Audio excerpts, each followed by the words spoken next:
CSE Games later on, which was probably my best, I always say it was probably my best ever competition.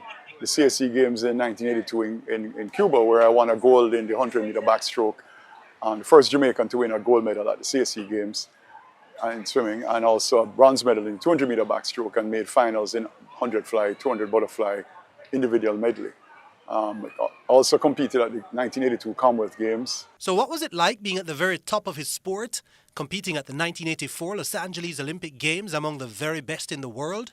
Well, it was a great honor to represent it in the Olympics. And in those days, making the Olympics was really the epitome of what you wanted to do in swimming in those days. There was two things you wanted to get a university scholarship, which I was able to get, and also making it to the Olympics. So that was really one of the highlights of your career. I think the journey is what was probably more important. The training, the challenges, the opportunities, the exposure swimming gave you.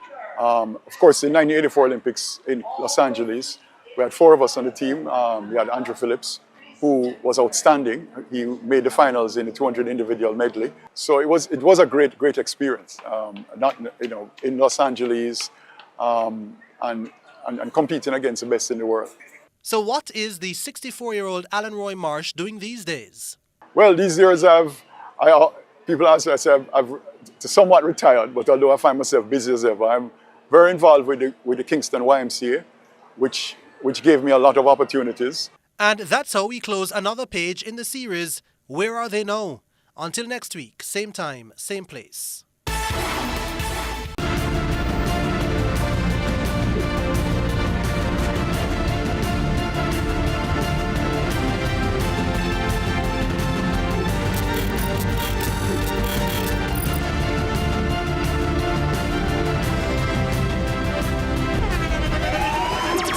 The internationally acclaimed On Stage with Winford Williams. At a new time, Saturdays at 8 p.m.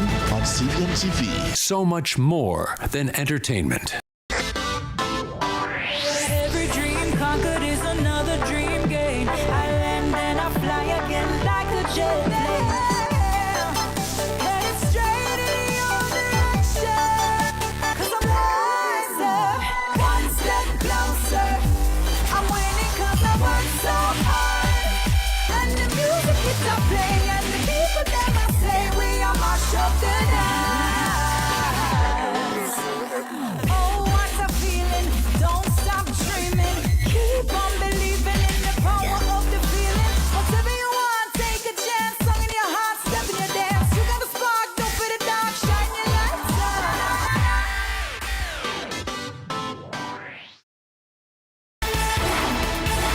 His love for the sporting discipline that made him an outstanding student athlete came during his teenage years.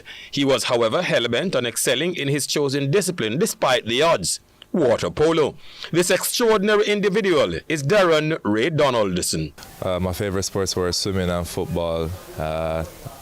From a young age, I like to swim. I've been swimming since around like 2. My parents just already threw me in that sport, and from then on, it's just been from there. I've always been in the pool.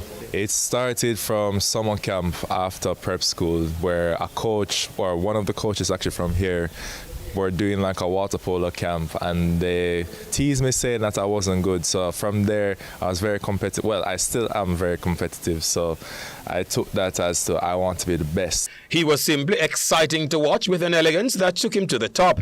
He was soon made captain of the Wolmer's High School boys team that won 3 consecutive ISA championships. Overall, it was really good. It was really fun. I was proud to represent my school. It was a good moment where we finally took that crown away from the previous winners. His rapid progress gained him selection on the national team for several major championships. What was it like for him wearing the national colors on the global stage? It was, if high school was hard work, representing the national team was hard work was the lifestyle.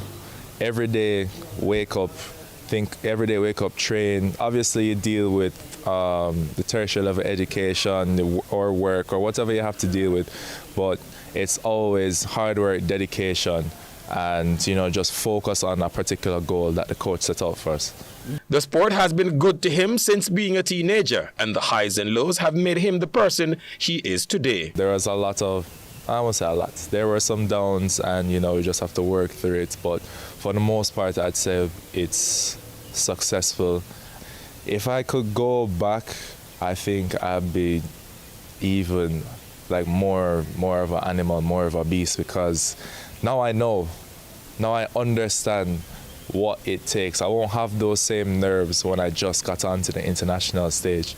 Now I know that I have to do things this way, I have to train things this way. Now that I have more, stable body parts, my knees won't give out in certain areas or less injuries, I can go a lot harder than I did before. For a country that is not known as a major force in water polo, Darren's feat is just extraordinary, particularly on the international stage as a player and referee.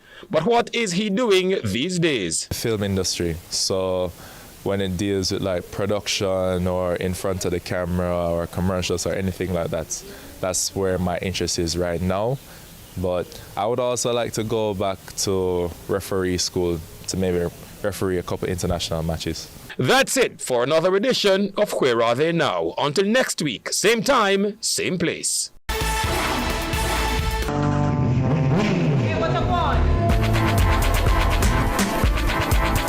Hi, I am Candy Pang.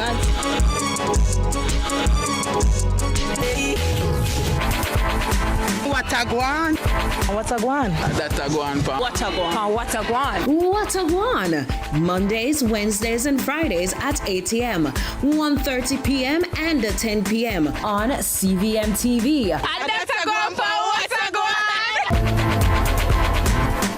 guan? This week on Farming Forward, we're coming to you from, whoa, look at that, we're coming to you from Riverdale in St. Catherine, and we'll be talking to that young entrepreneur you just saw. He was picking breadfruits, but I can tell you about the chickens that he's been caring for all these years. He'll be talking to us about real yard chickens. Farming Forward. We're brought to you by Nutrimix. Tell me, Nutrimix. The big feed. The big feed.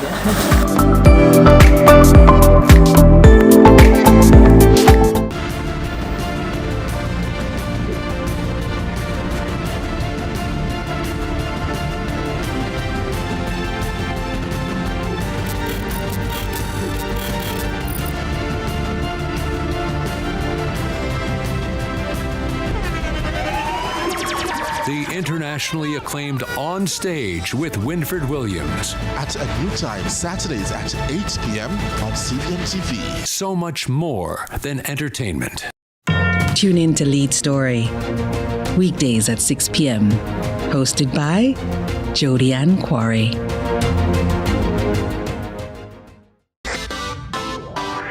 Every dream conquered is another dream gained. I land and I fly again like a jet plane. Headed straight in your direction, 'cause I'm wiser, one step closer. I'm winning 'cause I work so hard, and the music keeps on playing, and the people never say we are mash up the night. Oh, what a feeling! Don't stop dreaming. Keep on believing in the power of the feeling. Whatever you want, take a chance. Song in your heart, step in your dance. You got a spark, don't put it down. Shine your lights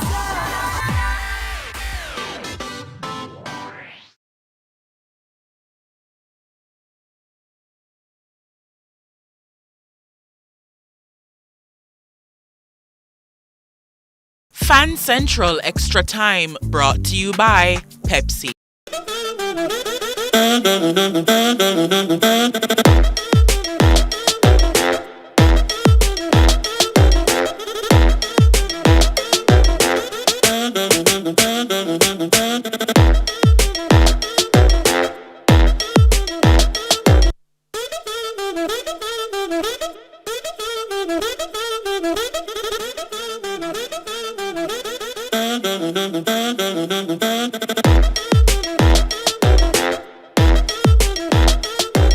France are my team, man. Original side, big side, you know. France are the team. Alright, so the team I'm supporting for this year's FIFA World Cup is Germany. And why Germany? I mean, I've been supporting them since 2010 when they had the likes of Bastian Schweinsteiger, Philipp Lahm, Sami Khedira. I really admire those set of players. And I think they brought this bit of cohesion to the team.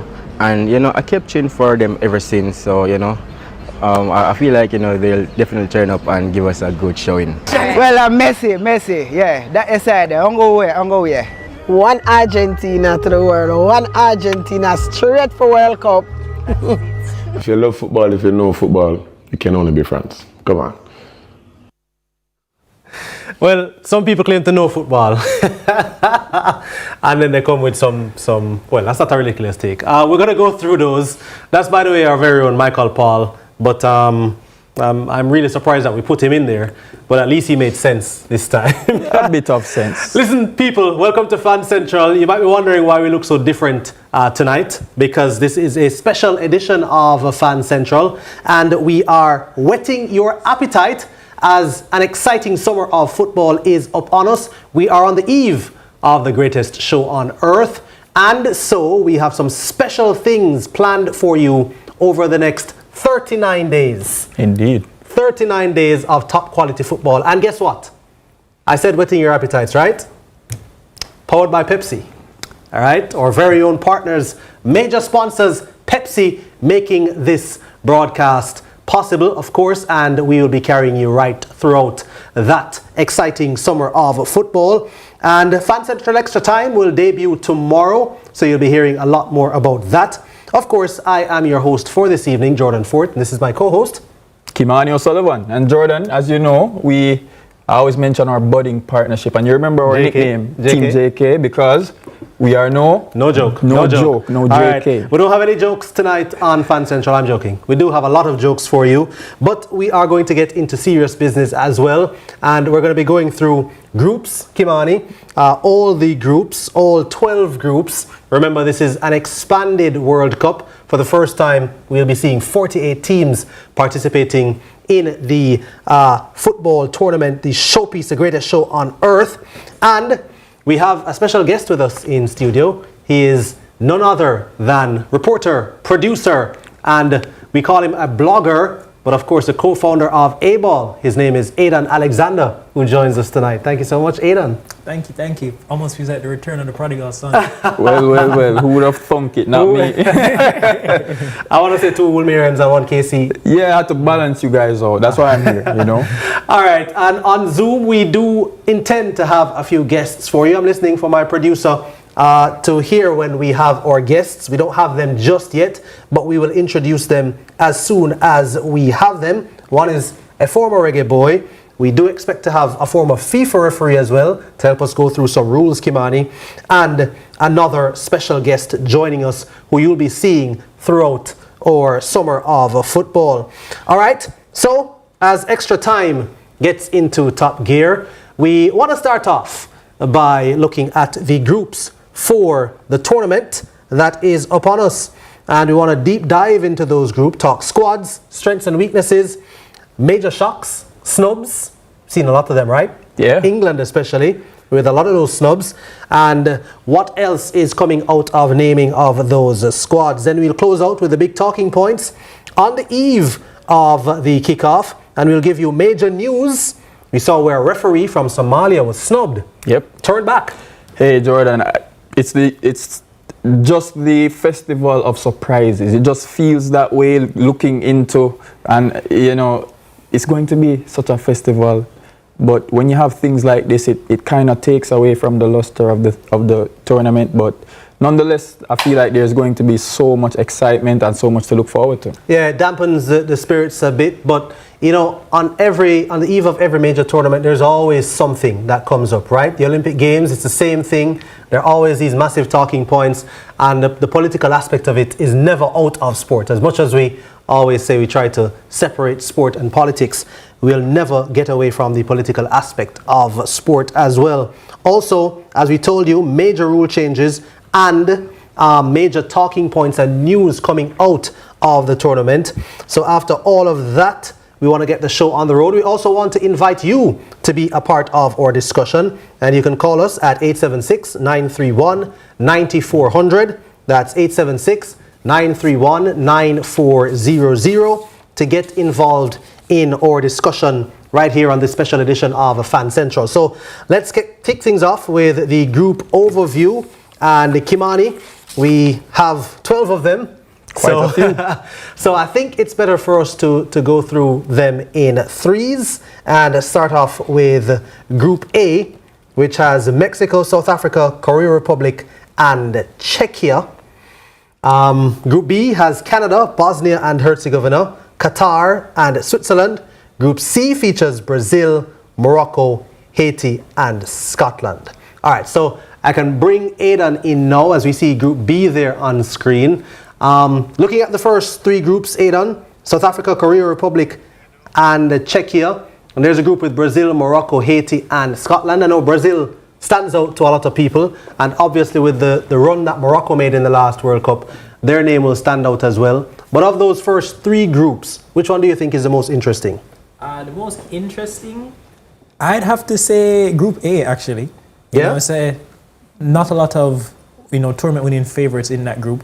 But I think quite fairly evenly matched in terms of, their performances over the last few years, especially at the last few tournaments. Yeah. Czech Republic, their star striker, Patrick Schick, coming off a fairly decent season with Bayer Leverkusen this year, 16 goals in 28 Bundesliga games. Mexico, playing in a home World Cup for the first time in a long time. Yeah. Will be looking to make some noise as well. Not just a home World Cup, but even when they're playing outside of their own country, they'll have a very large fan base of support in the US. Yeah, and what of Memo Ochoa, Aidan? There's a theme of last dance for a lot of players at this World Cup. It seems like he just goes superhero, supernova whenever the World Cup comes around. And you speak about someone like a Raúl Jiménez for Mexico. So you really think they can make a bit of noise, seeing that it's in their backyard? I really do think so. I think even when, like I said, when they're playing outside their home country, I think they'll have a massive fan base of support in every single stadium that they'll be in. So I'd be looking for Mexico to definitely make it out of this group, along with Czechia.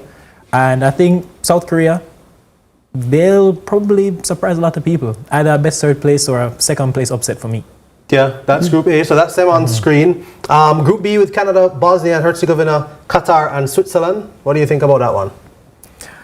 This one, not as much star power as maybe a few of the other groups. This one might be a bit of a sleeper compared to other ones. You have the group of death, and then sometimes you have the bit of a, group of quiet in these World Cups. But that's no disrespect to these teams. I think there's some Switzerland known for being a dark horse in many a tournament, many a World Cup, many a Euro. Yeah.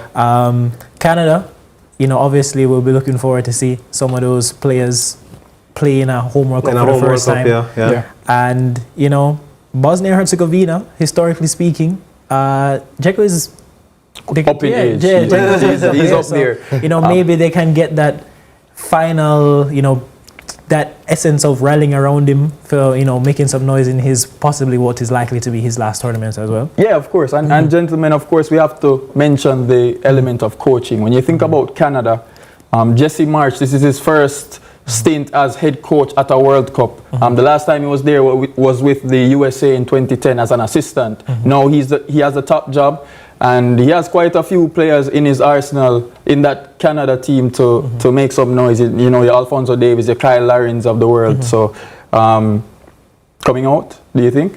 I think, yeah, I definitely think Canada. Sure. Canada would be disappointed to not make it out of this group. I would say I see a decently strong second place for them. Should be. Group C, Brazil, Morocco, Haiti, and Scotland. Of course, lots of people will be talking about that. But before we dive into that, let's take a look at this reaction of Group B. Okay, you ready? Your first opponent is Qatar. Are they hosting again? Like how? Are they hosting? No, they're hosting. They're hosting. No, It could be. I don't think so. They're not. Okay, they're not hosting. Okay. Okay, your second opponent is Bosnia and Herzegovina. I mean, that doesn't sound real. What is that, huh? There's no way that's real. How many letters are in Somebody made that up. Bosnia and what? Surely. All right, now we get our tough team. This is the tough team, right? Because there's no way either of those teams is like top hot, right, guys? So okay. Everybody lock in. Deep breath. Your third and final opponent is Canada. That had to be a typo. The machine broke. No, I gotta tell him. There's no way. There's no way. You know, Jordan, I have an issue with that video because it's Bosnia made the World Cup defeating one of the most decorated nations on the planet, Italy.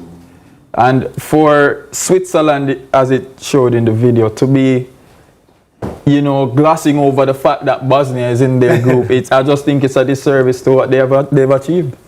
Yeah, I definitely do think so. I think, you know, if you talk to Bosnia, and they'll be not amused exactly at the state of that video. But yeah, I mean, you know, it's an Italy team that has been disappointed for several years now. Maybe that plays into people's not being that impressed with Bosnia qualifying, but it's Italy all the same. Yeah, it's Italy, a proud nation in World Cup. And of course, in Group C, we mentioned Brazil, Morocco, Haiti, and Scotland. And of course, the name Brazil is going to catch a lot of eyes and get a lot of attention. And before we get into that discussion, let's also show a reaction for this group. They should be good. The World Cup, you're playing Brazil. Yeah, the 5-time world champion Brazil. It says here they're actually the only team to have played at every World Cup. So you haven't been here for 50 years, but they have. But that's okay. It's not your first game. You get a nice warm-up game against Scott McTominay. Oh my God, bro. It says here he's called McJesus. Then you play Brazil. So it all comes down to your last match against alleged African champions Morocco. Wait. It says here they made the semi-finals at the last World Cup.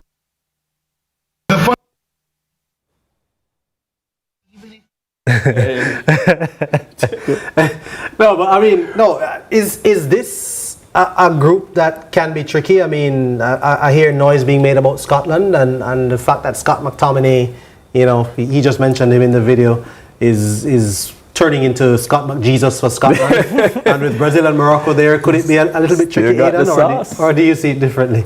I see this being, well, I see, my personal opinion, I think it should be a pretty straightforward. I think it's Brazil, Morocco, Scotland possibly has a best third place. One of the best third place 8 teams to go through as well. I think Brazil and Morocco. Interesting element you mentioned just now, by the way, because this is an expanded World Cup, they're going to have some best third place. A number of teams will be able to go through on that. Yeah. Yeah, definitely. You know, Napoli didn't have the greatest of years in Serie A. Scott McTominay didn't carry over his same excellent form from the previous season. Won MVP that year too. Yeah, definitely. But yeah, I mean, World Cup is a different place. We always see players raise their level 2, 3, 4 times, you know, to play in a World Cup for the country. When you have your flag on your chest, you play with a bit more pride. And Morocco for you, Kimani? Yeah, I mean, supposed African champions. Wow, what a jab at them. Yeah, the controversy which came out of that. Yeah, and I mean, you know what, Jordan? I anticipate that propelling Morocco a bit because, you know, Brahim Diaz, who has emerged as a star for Morocco, he might come into this one with a chip on his shoulder, having, I'm not sure, there are debates about if it was on purpose, his Panenka penalty to show fair play or whatever. So the Moroccans are definitely expecting him to right the wrongs of the past. But hey, I mean, I actually have Morocco topping this group. Wow. Well, guess what? We are now joined by former reggae boy Tyrone Marshall on Zoom, and we want to get him in on the discussion. Tyrone, first of all, thank you so much for taking the time out to join us. Yeah, thanks for having me. All right, so we're going through groups A, B, and C. I know you have a handle on the groups. Mexico, South Africa, Korea Republic, Czechia in Group A, Canada, Bosnia, Herzegovina, Qatar, Switzerland in Group B, Brazil, Morocco, Haiti, and Scotland in Group C. Any of those groups stand out to you? I like you guys were mentioning to me. I think that Moroccan group, you know, I think Imani mentioned earlier. I had these guys going through as a dark horse. I know they said it earlier, like they made it to the Final Four last World Cup. However, you know, that's the last World Cup. I think these guys as emerging, strong horses coming out of Africa, you know, for the last, 4 or so years, they've been really good in the youth level, and again, the last World Cup, they did really well. Nobody saw it coming, but they have been consistent, and I think they're definitely going to be poised to make another deep run, I think, this World Cup. All right, we're going to get back to our group discussions. We're going to take a quick break, though, here on this special edition of Fan Central. Jordan Ford, Kimani O'Sullivan, and Aidan Alexander. We have Tyrone Marshall on Zoom. Stay with us. Lots more discussion to come right after this break.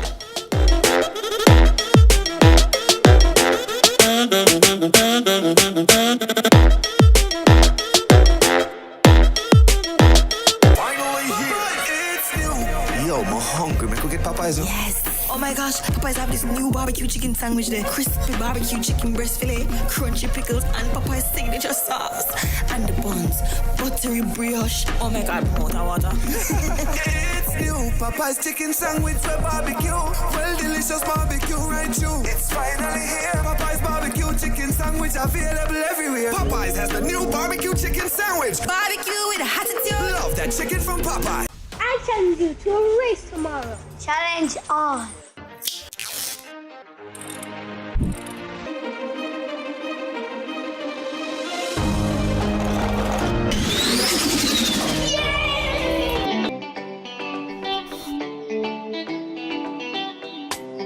Here at Connex, we reward innovation, resilience, and creativity. These are the core values of Connex. Connex, Caribbean engineers at work. Lasco Food Drink is everything you need to support your family's nutrition. Have it at home or take it with you every day for all-day energy. Lasco Food Drink has your favorite flavors, including low-sugar options, so you sacrifice nothing. Packed with protein, calcium, vitamins, minerals, including iron. Lasco Food Drink is the winning taste and nutrition for your family. Nutrition never tasted so good. Also try Lasco Soy as a lactose-free alternative. Welcome to the Pepsi Football Nation.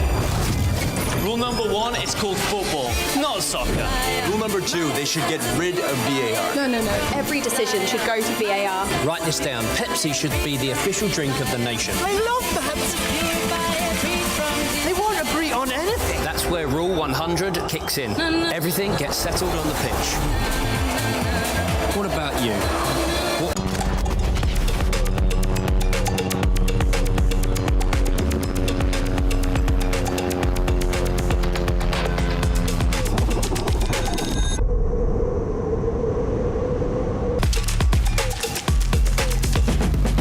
Link.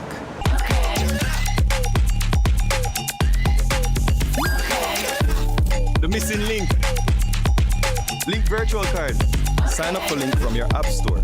Select cards to activate your virtual card. And start shopping.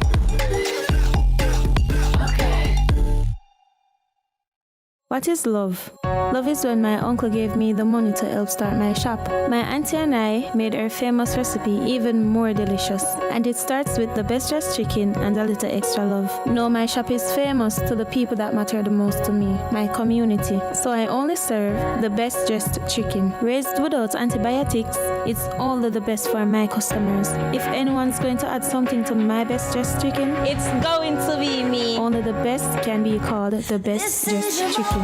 Welcome to the Pepsi Football Nation. Rule number 1, it's called football, not soccer.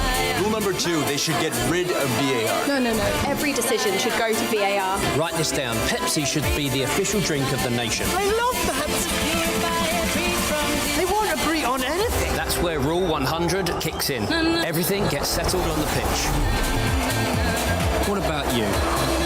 Start your journey with a Jane Bank Small Business Loan with small business loans with as little as $10,000 and up to $4 million. The time is 8:30. Looking for reliable ICT technical support in the Caribbean? Look no further than Connex. Stay connected with your loved ones and businesses no matter where you are in paradise. Connex keeps you connected. Upgrade your network and embrace solar energy for your schools and businesses. Connex ensures seamless connectivity and sustainability. Connex, your trusted partner for telecom networking, software development, and solar installations. We design, install, connect, we deliver.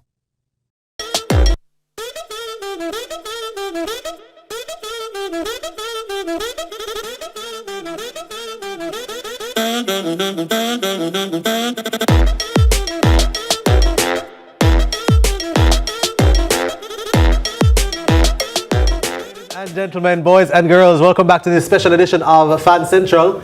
Kimani is taking a sip of Pepsi. Of course. Of course, this is powered by Pepsi. And if your throat was parched during the break, at least you have the refreshing Pepsi to take a sip of. All right, so we've been going through the groups for the greatest show on earth, the tournament that is gonna start tomorrow promptly with a couple of games. And of course, Kimani O'Sullivan is my co-host for tonight, and I have Aidan Alexander in studio with me. Tyrone Marshall is on Zoom, and pretty soon we will be welcoming the former FIFA referee Victor Stewart to help us understand the rule changes. We have him now. So Victor is here with us. A little bit later on, we will be bringing Victor in to talk about the rule changes. Just to quickly continue to go through the groups, Kimani. So we've done ABC, now D, E, F. D has hosts USA, Paraguay, Australia and Turkey.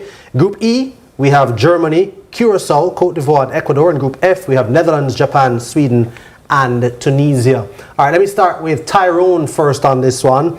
What stands out to you there, Tyrone? I mean, the US of A is close to your heart. Do they come out of their group easily and make a deep run in this tournament? I think the US is poised to come out of this group. I think Turkey is a close second. I think it could go either way. Turkey or US could top the group. But I do see the US group, making a decent run into the World Cup, obviously having the home field advantage. I think they're set up to definitely, go on a run, especially, how the tournament is set up, right? There's over 3 different countries, and I think the US players are a little bit more adapted, to this type of environment and the travels and so on and so forth. So, yeah, I think the US is poised to make a little run, for sure. Yeah, I don't want to spend too much time, but I want to give Aidan Group E with Germany, Curacao, Cote d'Ivoire and Ecuador. I think we've been for a serious surprise here. I think Ecuador could potentially top this group. They finished second place in the South American qualifying, only behind the current world champions and back-to-back continental champions in Argentina. Yeah. And along that second place run, they only lost 2 games. Wow. So I think Ecuador is... So a lot of people may be sleeping on Ecuador. Yeah, I think they're my dark horse for this tournament. How's Germany? How's Germany this tournament? I've watched Germany over the last few months. I'm not moved greatly. I think there's national teams that click a lot better than they do. Obviously Spain, obviously France. I think there's teams there that are a bit more complete, a bit more settled with certain roles in the team. I don't think Germany have a striker that they can hang their hat on like they once did.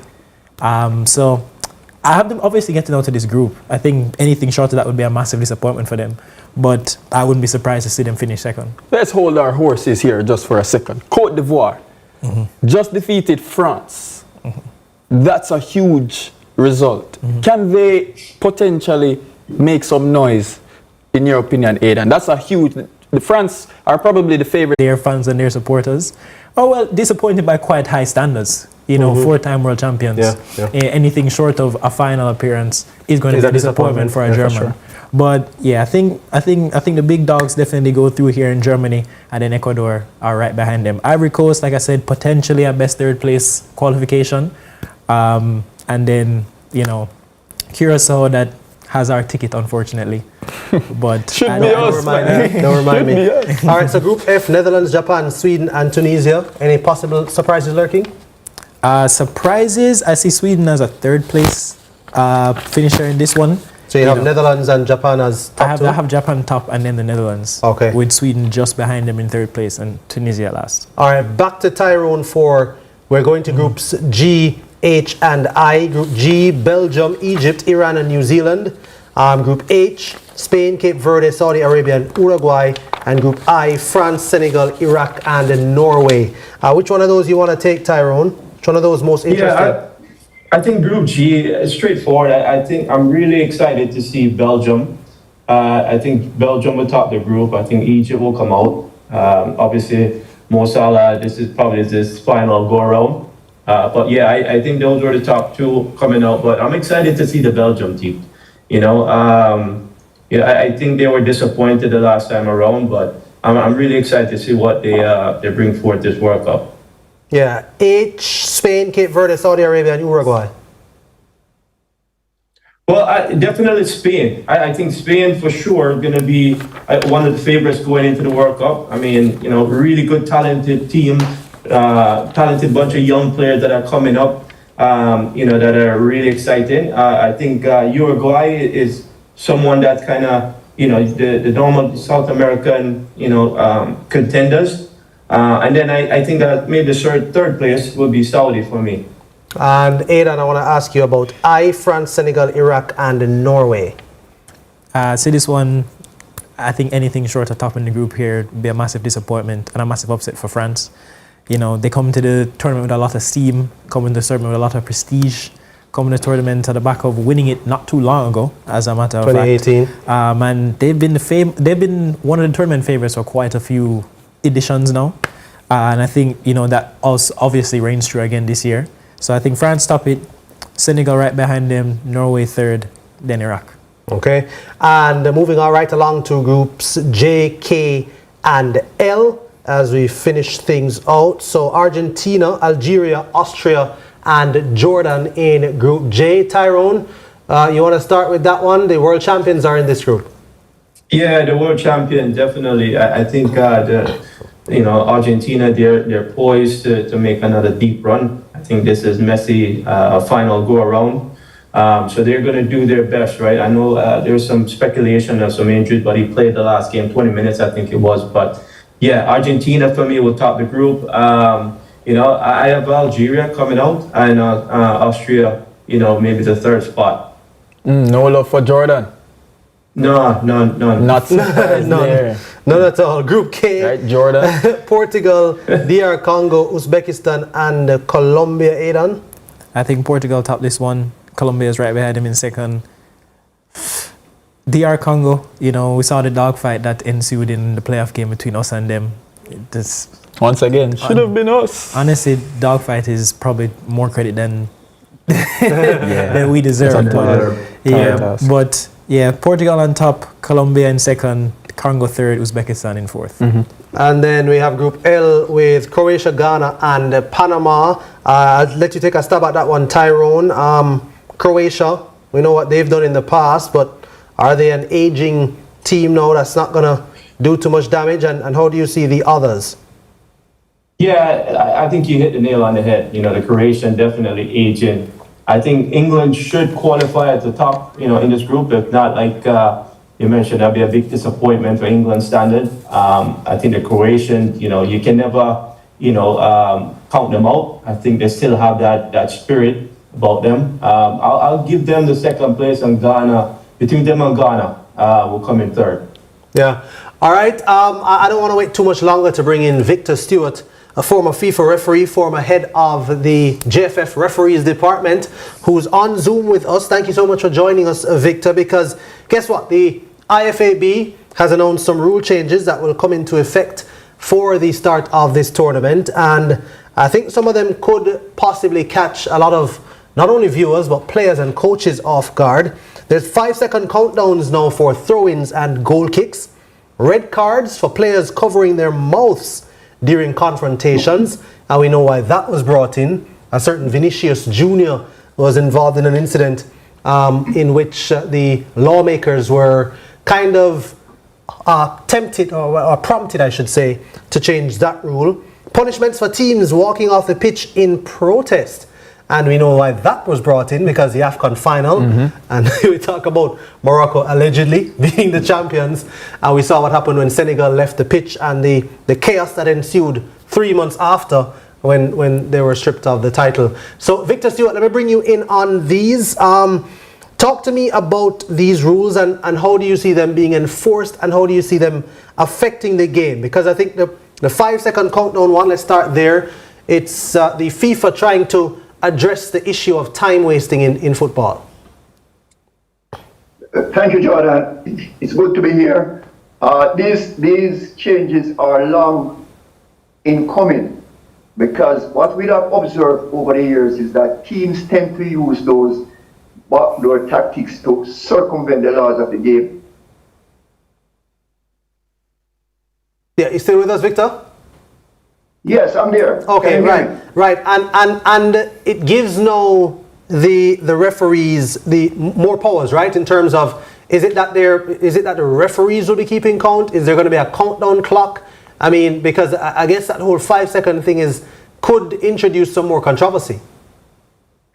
Okay, the 5-second rule is done physically by the referee. So he will show a hand and then count. Can you hear me, Jordan? Yes, I'm hearing you loud and clear. Yeah. Yes. So the referee will show a hand and count 5, 4, 3, 2, 1. And then at the count of 1, if the ball is not in play, then the referee will make a decision. And then that decision is what? The other team gets the ball? So, yes, the other team gets the ball. In the case of a throw-in, the throw will go to the opposing team. In the case of the goal kick, it goes a corner kick to the opposing team. That's a big one. Kimani, I see you itching to get involved here. Yeah, I wanted to address the covering of the mouth. Of course, you mentioned, Jordan, that incident with Vinicius Jr. and Gianluca Prestiani from Benfica, right there on our screens. I just want your take on it from an official standpoint. Once that happens, it's a red card, I believe. That's the ruling that we'll move forward with in this World Cup. How much do you think that impacts the competition or the football aspect of it? Because we like rivalry, we like banter, but does this kind of take away a bit of the drama from the beautiful game? It may and it may not. I guess we all know the reason for that addition because of the racism that FIFA is adamant of eliminating from the sport. The bantering, I agree with you, but Colina did say also, if there is friendly banter and there is no covering of the mouth, if you are jibing your opponent, so to speak, then you can do so without covering the mouth. Right. Covering the mouth shows some level of suspicion. It means you're saying something that is not fit for airplay. Right. And hence, they are trying to remove that from the game to add value, to add aesthetic appeal to the game, and to deter player from haunting another player illegally. Yeah, you know what I fear? I fear that the players have become so used to it that they will do it involuntarily reflex, and right? then all of a sudden attract a red card. I want to get back to that discussion, but let's take another quick break on our special edition Fan Central, powered by our friends at Pepsi. We've got Kimani O'Sullivan, Aidan Alexander, Victor Stewart, and Tyrone Marshall on Zoom. Stay with us. We're coming right back after this.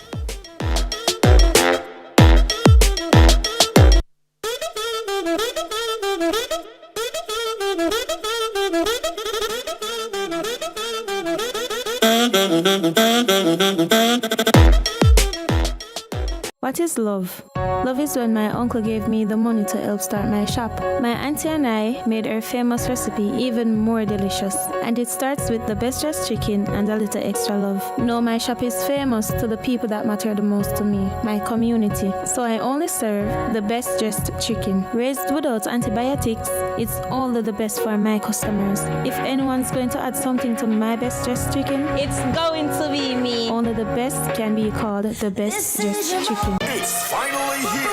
It's new. Yo, I'm hungry. Man, go get Popeyes. Yes. Oh my gosh, Popeyes have this new barbecue chicken sandwich there. Crispy barbecue chicken breast fillet, crunchy pickles, and Popeyes signature sauce. And the buns, buttery brioche. Oh my god, water. It's new. Popeyes chicken sandwich with barbecue. Well, delicious barbecue, right, you? It's finally here. Popeyes barbecue chicken sandwich available everywhere. Popeyes has the new barbecue chicken sandwich. Barbecue with a attitude. Love that chicken from Popeyes.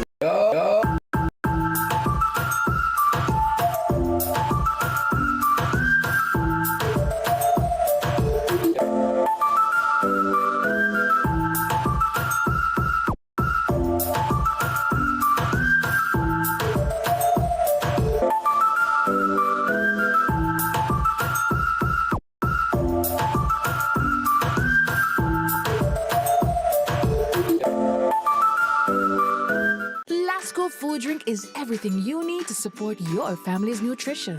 Have it at home or take it with you every day for all-day energy. Lasco food drink has your favorite flavors, including low sugar options, so you sacrifice nothing. Packed with protein, calcium, vitamins, minerals, including iron. Lasco food drink is the winning taste and nutrition for your family. Nutrition never tasted so good. Also try Lascola Soy as a lactose-free alternative. Welcome to the Pepsi Football Nation. Rule number 1 is called football, not soccer. Rule number 2, they should get rid of VAR. No. Every decision should go to VAR. Write this down. Pepsi should be the official drink of the nation. I love that. They won't agree on anything. That's where Rule 100 kicks in. Everything gets settled on the pitch. What about you? I challenge you to a race tomorrow. Challenge on.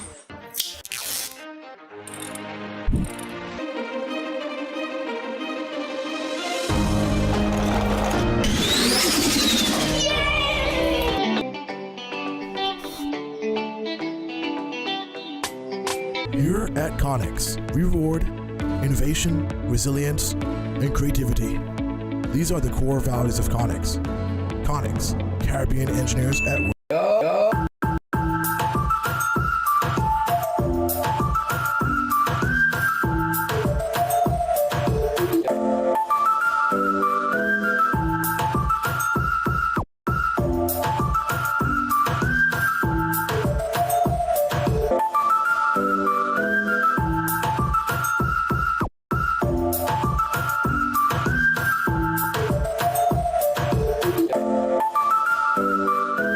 What is love? Love is when my uncle gave me the money to help start my shop. My auntie and I made her famous recipe even more delicious. And it starts with the best dressed chicken and a little extra love. No, my shop is famous to the people that matter the most to me, my community. So I only serve the best dressed chicken. Raised without antibiotics, it's only the best for my customers. If anyone's going to add something to my best dressed chicken, It's going to be me. only the best can be called the best dressed chicken. Welcome to the Pepsi Football Nation. Rule number 1 is called football, not soccer. Rule number 2, they should get rid of VAR. No. Every decision should go to VAR. Write this down. Pepsi should be the official drink of the nation. I love that. They won't agree on anything. That's where Rule 100 kicks in. Everything gets settled on the pitch. What about you?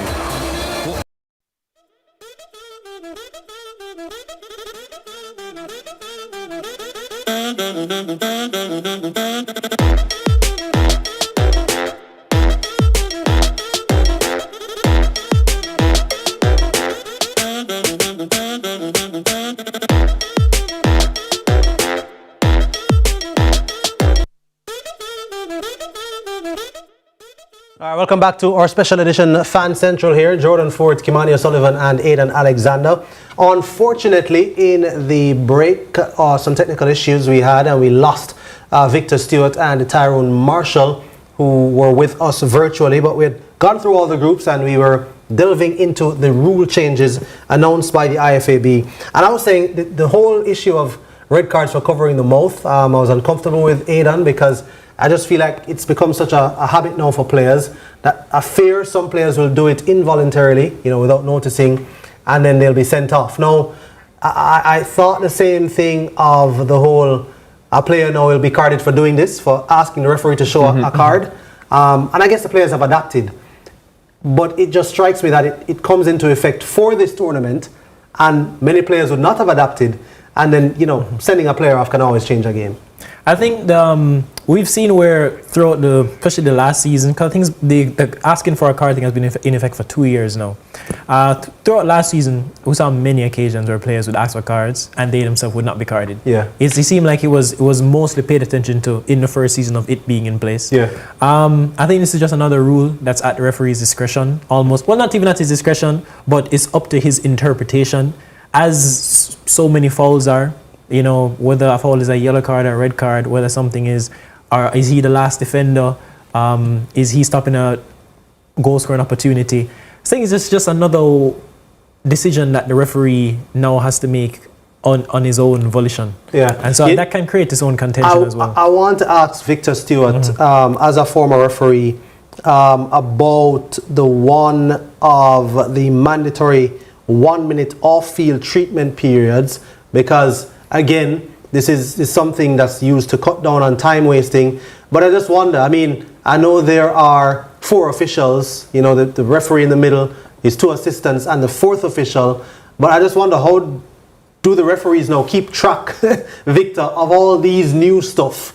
Will it invariably kind of overwhelm some of the referees? It's not just the 4 on-field referees. We have VAR, and in some cases you have a reserve referee. So there's a host of referees there. To include VAR as a technology will help a lot. So you don't see it becoming an issue for even the referees, because I know what I'm trying to get at, Victor, is the equality across the board. Because I know some referees will be quick to, you know, act on a new rule change, and then others may not, and then players get frustrated, coaches get frustrated, and so on. How do you see that balancing act being played out throughout the tournament? Well, one thing for certain is that at the World Cup level, these referees, they have been prepped for years, and the rules would have been outlined to them in totality by FIFA. They would have undergone a comprehensive preparation period in what we call team arrival meeting, also for the teams. So one of your co-hosts mentioned earlier that players will invariably stick to the bad habit, but they are prepped at the team arrival meeting, so they know exactly the punishment for whatever action they take. In terms of keeping track of what goes on, I mentioned VAR as a group that is added to the referee cadre. There's a radio communication that will assist the referee on field, so the communication is among maybe 8 to 10 match officials at any given game at the World Cup level. Yeah, and I just want to jump in here and ask Tyrone a quick one, Jordan. As a player, Tyrone, seeing and now a coach, right? Thinking about the time wasting that they're trying to crack down on in this World Cup. You know, later on in games, you want to see out a game. You get a throw in, you get a corner, and you're taking your sweet merry time as you would have done in the past as a player. How much does that impact the mental of a player? Seeing when it's late on in the game and legs are tired, you know, you're trying to see out a lead. How much does that impact the game? It does impact the game, because now you have to also remind your staff of what's going on, the rules, and so on and so forth, because you don't want to have a player, you know, getting taken off or turnover, so to speak, right? So it's a big impact if you don't know what the rules are, and so on and so forth. So everything that's going on now, I think, is important that, you know, as a player, as the coaching staff, everybody are in tune with the language and also with the rule changes, because that does become the big factor. And I think you're going to see as the tournament goes on, these rules are going to be playing a big factor in terms of, you know, result. I think, you know, because teams are not going to know exactly what's going on, and things are going to happen. Ball's going to turn over, free kick's going to happen, you know, and it's going to change the dynamic of the game, in my opinion. Yeah, you know what I see happening, Kimani, in a few games? They take too long to take a goal kick, and then the other team gets a corner kick, and then a goal is scored from that corner kick and changes the whole dynamic of a game and even a group and who advances. Yeah. So, but that will make it more exciting for the neutral, but very painful for the fans of each team. 100%. Speaking about the refereeing decisions, we told you that there were some big news. The biggest news of the day, the Somali referee who was turned back from refereeing, becoming the first ever Somali referee at the tournament because of what the US has since said is ties to terrorist organizations. So we have that clip for you. A warm welcome home for Somalia's treasured football referee Omar Artan by fans and officials. He would have been the first Somali to referee a match at a FIFA World Cup. But 5 days before the 2026 tournament kicked off, Omar's dreams were dashed after the US, one of the co-hosting nations, denied him entry. What happened has happened, and it is fate. FIFA has supported me well, and they have been following my journey closely up till now. Omar was one of 52 referees selected for the World Cup. He flew to Miami International Airport on Saturday on a diplomatic passport, but was denied entry by US border officials. Omar says he was interviewed for 11 hours. He showed them that he had the right visa, FIFA documents, photographs and online material of his professional referee career, but that still wasn't enough. Yeah, an unfortunate situation for what would have been a proud occurrence. I just want Tyrone and Victor to weigh. Let me bring you in first here, Victor Stewart. I mean, as a former referee yourself, this must be heartbreaking for this Somali referee. Absolutely, Jordan. The moment you did that FIFA referee test and you did your exam, your dream is to officiate at the World Cup. This is a dream for this young man. And to see his dream going through the window like this is absolutely heartbreaking. This is the high point of any referee's career. And I just want to take a little note to mention, Jordan, that we do have a referee from Jamaica in Ocean Nation representing at the World Cup. Indeed. Fantastic. Congratulations to Ocean Nation as well. And we love when Jamaica is represented at the greatest show on earth. One way or another. Even though the reggae boys are one way or another. One way or another, we have to be there, Tyrone. We have to be there. We have to. We're gonna get there. We're gonna get there. I mean, and I know for you, Tyrone, I think your international debut came just after the Reggae Boys made it to FIFA's showpiece. That was 98, and then of course I think you made your debut in 2000. Correct. So missed out on that. I know you had a couple of tries to make it to the greatest show on earth, but missed out on that. And I mean, unfortunately, Jamaica has not been back since. But guess what? Fingers crossed, we're still working. We're still working, Tyrone. We're still working. We're going to make it, man. I might have to come back and coach you at some point. You might have to. Did you apply, Tyrone? Apply? No, man. You have to call me. Oh, man. Oh, man. Of course. I mean, he's big. That's for the regular people. Right? You know, I think we've done enough now where we deserve a call, right? Yeah. And we can sit down with the panel and we can discuss, you know, what's the process moving forward. But I don't think I need to go through that application process. All right. I think I have all the requirements that's necessary to get there, so I don't need to go, you know, with the regular people. Yeah.